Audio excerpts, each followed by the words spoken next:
Good evening, Shreejit. It was really very engaging session with Mr. Deepak Parekh. There's some ideas that he tossed up.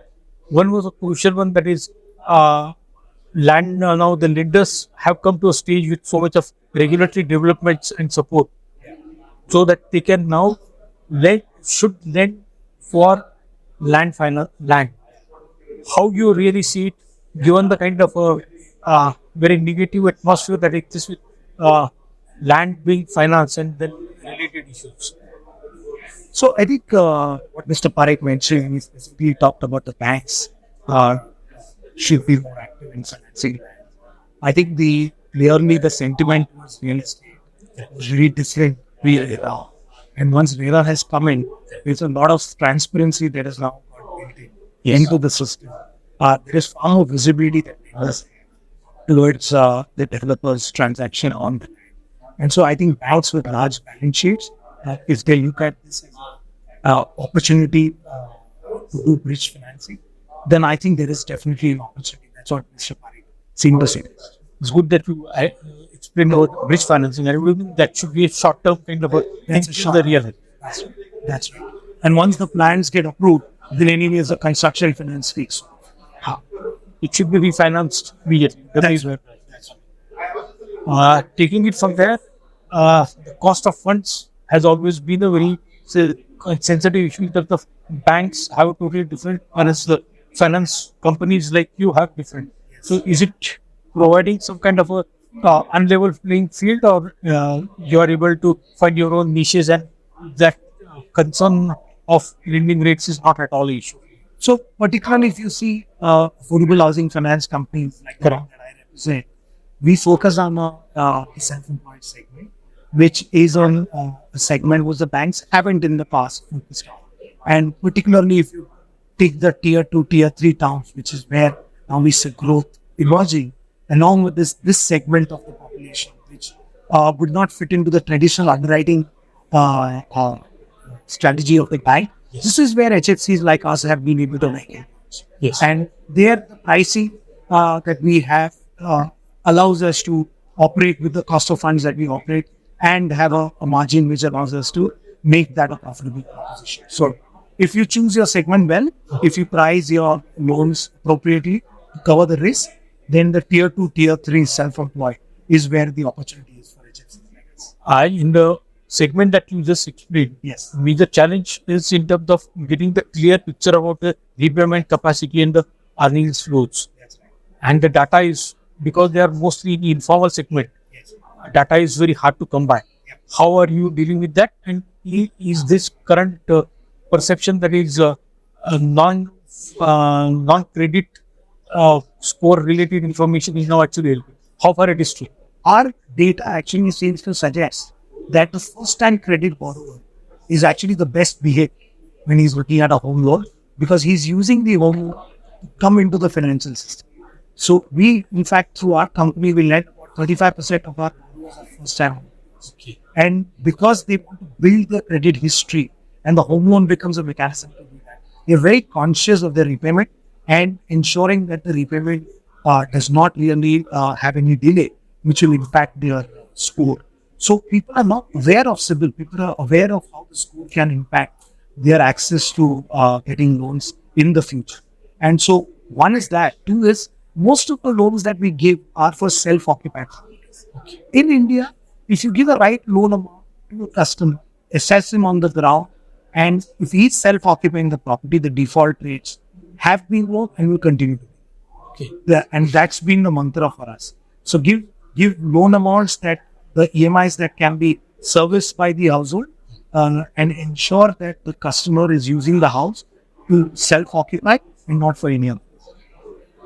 Coming to the dealing with this in terms of one, the underwriting, and then the collections, how affordable finance is the experience, not just the new to the 3D, but overall as a segment as to. We have a very localized kind of a sourcing underwriting model.